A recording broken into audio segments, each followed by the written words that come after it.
My parents shouted, "You are dead to us." Then they pushed a chocolate cake into my face at the family party. I froze. Chocolate smeared over my nose and cheeks. Everyone stared. I was shocked.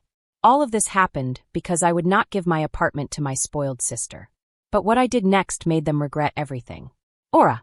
The name repeated in my mind as I stood in my new apartment. It was empty. There was no furniture yet. The walls were bright white, and the wooden floor felt cold under my bare feet. It smelled faintly of paint and clean wood. The sun was shining through the big windows, making the white walls glow. For a moment, I just stood there, taking it all in. I did it, I whispered to myself, my voice shaking just a little. After working very hard for 10 years, I finally had a place that belonged to me. It was a 2-bedroom apartment, big enough to move around freely.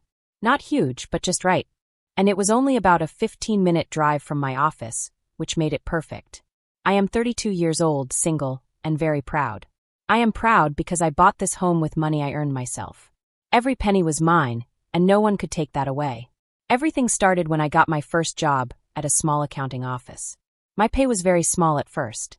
Just enough to survive, maybe even less than enough. But I stayed patient. I worked hard and saved as much money as I could, little by little. I watched my friends travel to many exciting places. They posted pictures on social media from beautiful beaches in the Bahamas, from the snowy peaks of Colorado, and from fancy restaurants in the city. But me? I stayed home. My evenings were spent eating instant noodles, working on my laptop, and paying my bills. I did not have time for fancy trips or parties. I did not have money for expensive clothes or shoes. No one understood why I lived so simply. "Selene, do you really have to save that much money?"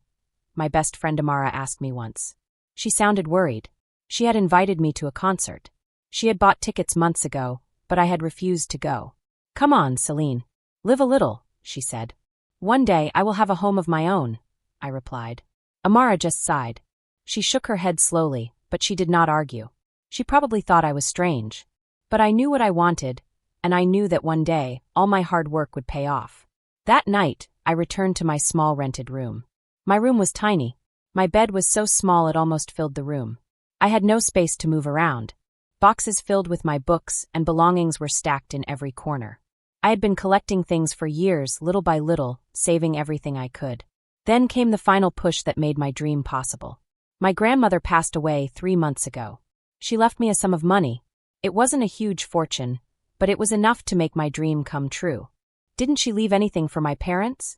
I asked her lawyer. I still could not believe it. The lawyer looked at me with serious eyes. "You would need it more than them," he said. Then he added something I would never forget.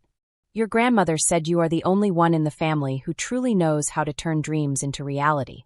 And he was right. With that inheritance and almost 10 years of careful saving, I bought my apartment. It cost $250,000. It had 2 bedrooms, a balcony that looked over a small park, and enough space for me to finally feel free. It was not a luxurious apartment, but it was mine. Just mine. And that made it perfect. It felt like I was finally living the life I had always dreamed of. The day I got the keys, I stood in the empty living room. I looked around slowly. The pale yellow walls were peeling. The floor was dusty. Old footprints were pressed into the wooden floor, left by people who lived here before me. But I did not see anything ugly. I saw possibilities. I saw a home that I could fill with my life, my memories, and my happiness. I spent the next week cleaning every corner of the apartment. I scrubbed the floors, dusted every ledge, and peeled off old floral wallpaper. I repainted the walls bright white.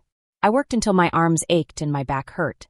At night, I would sit on the floor, holding a paint roller, sipping coffee, and watching DIY videos on YouTube.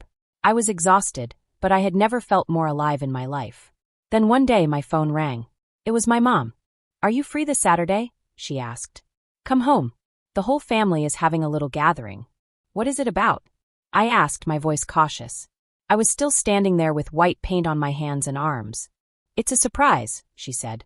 "Just be there," she added. Her voice sounded sweet, but something about it made me uneasy. My heart tightened. I had a feeling this gathering was not going to be simple or fun. After hanging up, I stared at the half-painted wall. I gripped the paint roller so tightly that my knuckles turned white. I could feel my heartbeat in my throat. What was waiting for me at the old house on Saturday? The next morning, sunlight streamed through the big windows of my apartment. The soft golden light spread across the wooden floors, making the dust and paint specks sparkle. I leaned against the wall I had just painted and held my coffee cup, long cold now. In front of me was my living room, empty but full of promise. Every inch of it represented 10 years of hard work, dedication, and patience. Every sleepless night, every meal of instant noodles, every day I skipped a party or a trip had led to this moment. 10 years ago, fresh out of college, I made a choice that most of my friends did not understand. My classmates wanted flashy jobs, big salaries, and exciting lives full of parties. They wanted to climb the social ladder fast, and they wanted to look like they were having fun while doing it. But I chose differently. I stepped into a small accounting office on the east side of the city. The work was never-ending.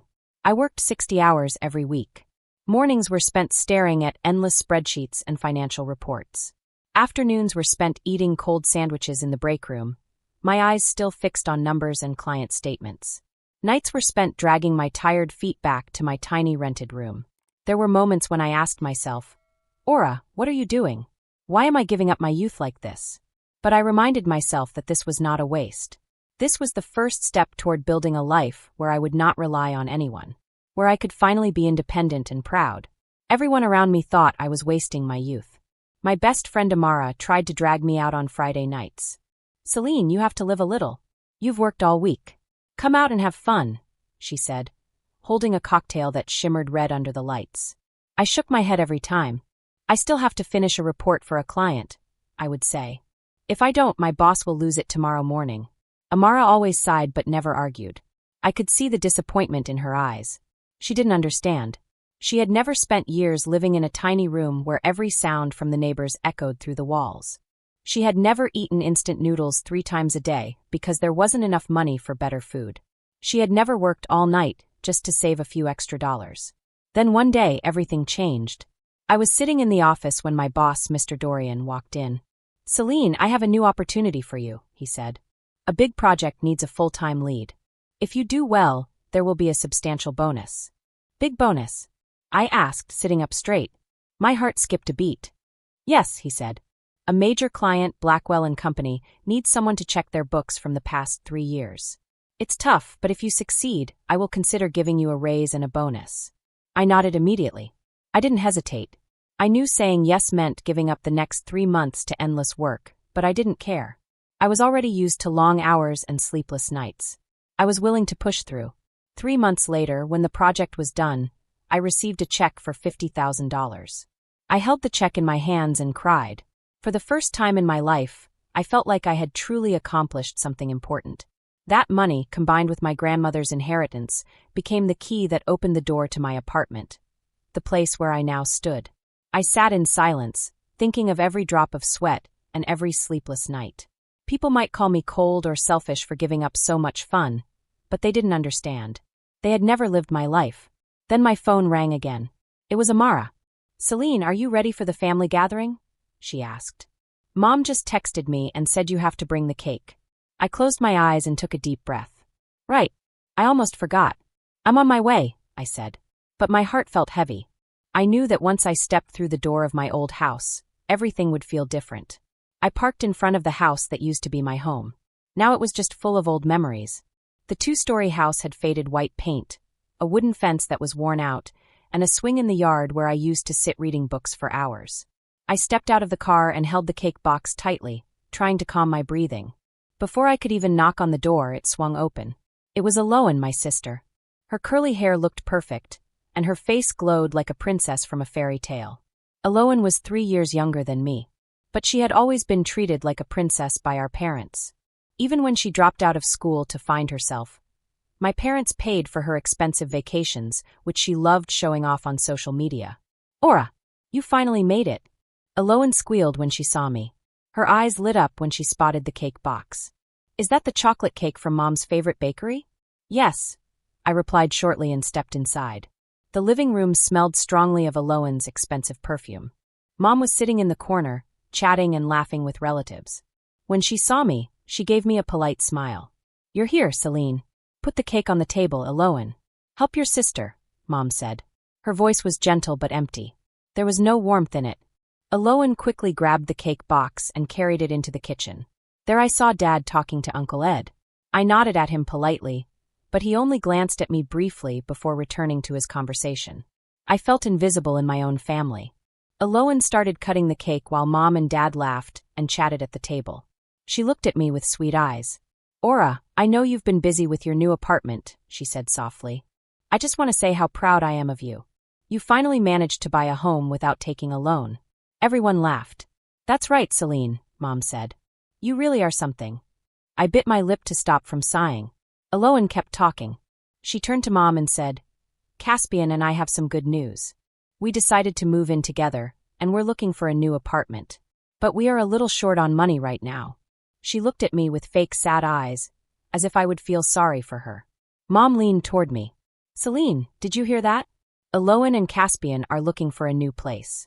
And you just bought a spacious apartment, didn't you?" My heart clenched. I already knew what they wanted.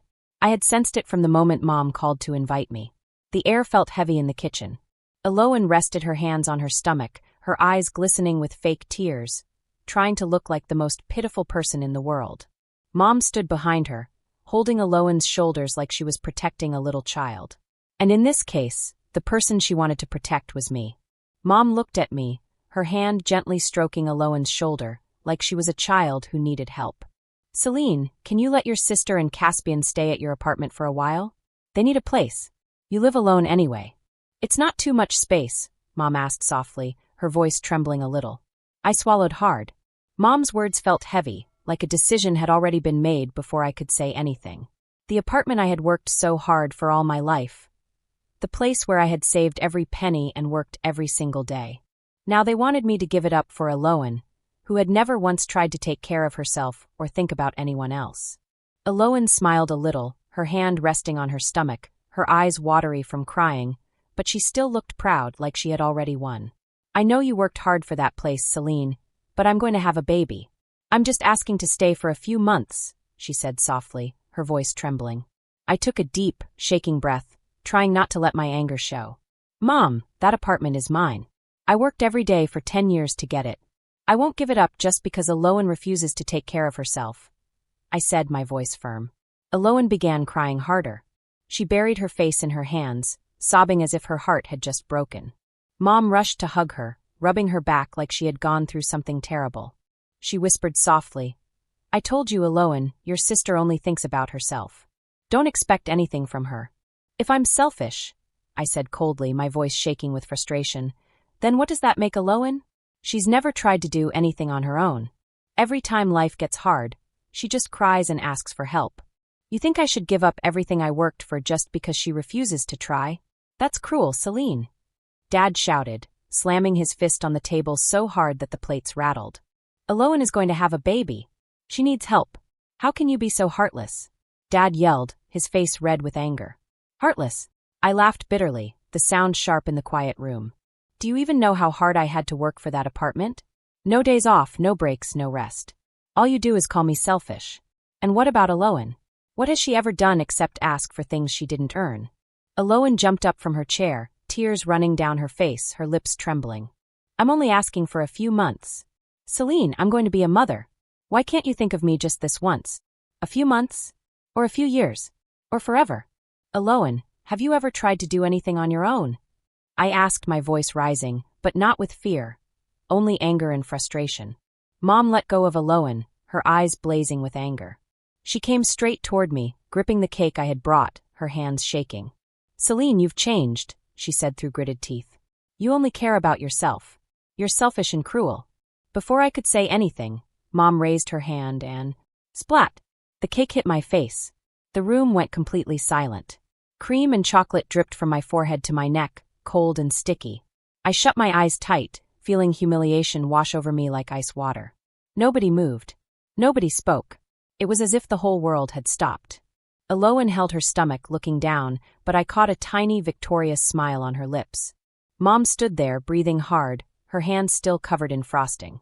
"You are no longer my daughter," she whispered, her voice shaking but firm. "Don't ever come back." I bit my lips so hard it hurt, trying not to cry. I turned and walked away. Every step felt heavier than the last. When I got home to my apartment, it was quiet.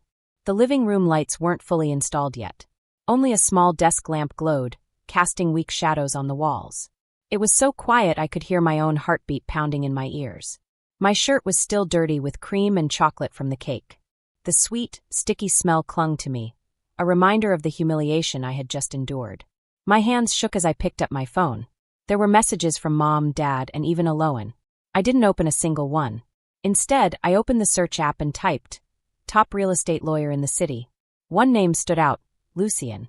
He was a lawyer who helped families with property problems and had over 15 years of experience. I clicked the number and called. "This is Lucien," said a deep, steady voice. "I need help with property," I said, trying to keep my voice calm.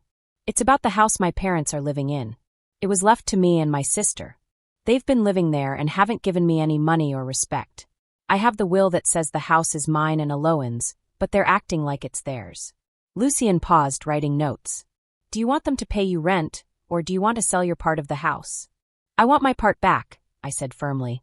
"I don't want to be invisible anymore. They've taken everything from me. I want what is legally mine." Lucien spoke slowly, carefully. "We'll send a notice asking them to either pay you or buy your share. If they refuse, we'll go to court and request the house be sold, then the money split fairly." "Do it," I said. My voice was steady now, no more shaking. 2 days later, the notice was delivered to my parents' house.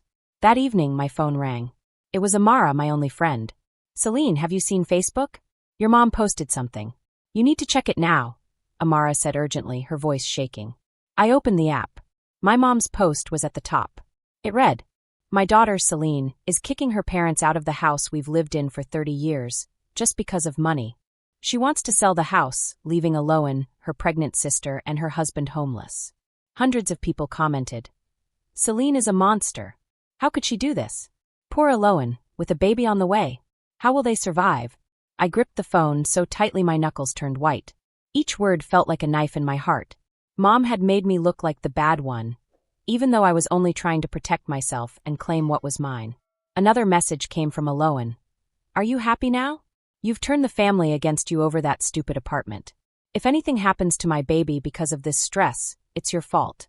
I threw the phone onto the couch. Tears streamed down my face. I had expected them to try everything to make me back down, but I never imagined they would smear my name in public like this. I wiped my tears and picked up the phone again. I called Lucien. "Can you send the notice to sell the house now?" "I can," Lucien said calmly. "But are you sure? After this, there's no going back." "I don't need to go back," I said firmly. "I just need to take back what is mine." I hung up and walked to the window, looking down at the empty street below. The sky was dark, and the yellow street lights flickered weakly across the sidewalk. I had changed. I wasn't the weak Selene who always let people step on me. I was ready to fight for myself. The day of the meeting arrived. I stood outside Lucien's office, taking a deep breath. The sun was shining, but it didn't feel warm. Today I would face my entire family, the people who had called me a traitor just for standing up for my rights. Lucien was already inside, sitting with a thick stack of documents. When he saw me, he gave a small, encouraging smile. "Ready, Selene?" "I don't have a choice," I said, trying to keep my voice steady. Lucien nodded. "Remember, this is the last chance for your family to negotiate. If they don't agree, we go to court. Are you sure you won't change your mind?" "I'm sure," I said firmly. The conference room door swung open. Dad, Mom, and Aloan walked in, followed by Caspian, who I always thought of as a freeloading parasite. Aloan wore a light blue dress, her hands resting gently on her belly as if protecting a precious treasure. Her eyes were red and puffy, her lips trembling as if she had cried all night. Mom looked at me with a hard expression. "Selene, why are you doing this? Can't you just let Aloan stay at your apartment? She's about to be a mother." I shook my head. "No, Mom. The apartment is mine. I worked for it. I won't give it up just because Aloan doesn't want to take care of herself." Dad's face turned red. "You're being selfish. She's pregnant. How can you not help her?" "I'm not selfish," I said, my voice steady. "I'm protecting what I worked for. I've worked my whole life for that apartment. I can't just give it away." Aloan's eyes filled with tears. "Selene, please. I'm going to have a baby. I just need a few months." "A few months?" I said, my voice rising. "Or a few years. Or forever. Aloan, have you ever tried to do anything on your own?" Mom's hands clenched tightly. "Selene, you've changed. You don't care about anyone but yourself." "Maybe I care about myself because no one else will," I said quietly, my voice almost breaking. The room was silent. Everyone stared at me. I felt their anger and disappointment, but I also felt something new. Strength. I wasn't going to back down. Lucien spoke up. Let's focus on the facts. Selene has legal ownership of her share of the house. If her family refuses to pay or buy her share, the house will be sold, and the money will be split. Mom's face paled. You can't do this. I already have, I said firmly. The notice was sent. This is my house too, and I won't let anyone take it from me. Eloane sobbed quietly, holding her belly. Dad looked angry, but I could see a little fear in his eyes. Mom's face was red with rage and embarrassment. For the first time in my life, I felt like I was standing tall. I wasn't invisible. I wasn't weak. I was Selene, and I had the right to protect myself and my home. The mediation went on for hours. Papers were signed, agreements were discussed, and Lucien explained everything clearly. My family tried to argue to guilt me, but I stayed calm. I repeated over and over that I only wanted what was legally mine. Finally, it was over. My family had no choice but to accept the terms. The house would be sold if they refused to pay or buy my share. As I walked out of the building, I felt a strange mix of emotions. Sadness, because my family had turned against me. Relief, because I had stood up for myself. And a little bit of pride, because I had not let anyone push me around anymore. Outside, the sun was shining, and the air felt fresh. I took a deep breath and smiled a little. This was a new beginning. A beginning where I would no longer be treated as less than anyone else. Where I could protect my hard work and my life. I knew my family might never understand me, but that was okay. I understood myself. I had fought for my rights, and I had won. And from now on, I would never let anyone take what I had worked for, not even my own family. Mom walked past me without even looking at me. She didn't even say hello or smile. She just walked right by, sat down, put her purse on the table, and crossed her arms tightly. Dad sat down next to her, his fists clenched and his eyes staring at me like I had done something very bad, something almost criminal. The air in the room felt heavy, and I could feel my heart beating fast. I knew this was going to be a hard conversation. Let's begin, Lucien said. His voice was calm but very serious. It made me feel a little safer, knowing that my lawyer was here to help. Today we are here to talk about the house left to both Selene and Eloane by their grandmother. The will says the house is to be divided equally. Half for Selene, half for Eloane. I took a deep breath. I wanted to say something, but my throat felt tight. Selene is me. I wanted to sell my share and split the money with Eloane. It seemed fair to me. Split? Mom scoffed, letting out a bitter laugh. So, my daughter wants to kick her family out of our home just to get some money? Her voice was sharp, and it made my stomach twist. I'm not kicking anyone out, I said, keeping my voice calm even though my hands were shaking. Mom, Dad, and Eloane can stay in the house if they pay me the money for my half. Or we can all agree to sell the house and split the money as Grandma said. Eloane's face twisted and she started crying. Tears rolled down her cheeks like tiny rivers. You want to take money from a pregnant woman? Are you really that heartless, Selene? She cried. Caspian put his hand on her shoulder, trying to comfort her. Selene, Eloane is pregnant. She needs a safe home for her baby. She can't be out on the street just because you want money. I raised an eyebrow and tried to stay strong. You two can find somewhere else to live, or buy my half of the house. It's my property, and I have every right to decide what to do with it. Dad slammed his fist on the table. The loud bang made me flinch. His eyes were blazing. Selene, don't you have any sense of family?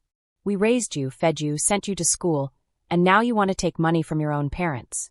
I let out a cold laugh. Raise me? You raised me because you had to. Meanwhile, Eloane got everything, cars, trips, and vacations. Me? I had to work part-time jobs from the age of 16, just to buy my own textbooks. Do you remember that? Mom turned her face away, saying nothing. I could see the anger in her eyes, but there was also something else. Regret? Maybe. I didn't care. I had to stand up for myself. Lucien, I said, turning to my lawyer, tell them the amount I'm asking for. Lucien nodded and opened his file. Based on the latest appraisal, the house is worth $340,000. Selene's half is $170,000. If they cannot pay this amount, we will request a court-ordered sale of the property, and the proceeds will be split evenly. Mom took a deep breath. Her eyes were full of hate. Daughter, I spent so many years raising you. And now, over $170,000, you are throwing your mother and sister out of the house. I'm not throwing anyone out, I said, my voice as cold as ice. You can stay. Just pay me what is legally mine. That's fair. Aloan's sobs grew louder. She gripped Caspian's arm tightly, as if holding on for dear life. Caspian, I can't believe this. Is this really the sister I loved? Caspian turned to me, his voice slow and deliberate. Selene, I just hope that when you have children of your own, you won't regret treating Aloan this way. I didn't answer. I just looked at Caspian, holding his gaze. Is that a threat? I asked silently with my eyes. Caspian smirked but said nothing more. Lucien closed the file and stood up. Our demands are clear. If you don't agree, we will take this case to court. My parents remained silent, but their eyes said it all. These weren't the eyes of loved ones anymore.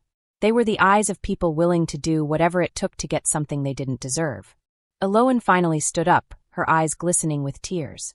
Selene, I hope you enjoy that money, but remember, you just threw your parents and sister out on the street for a few extra dollars. I didn't respond. I just met her gaze. I didn't throw anyone out. You all put yourselves in this situation when you treated me like a bottomless wallet.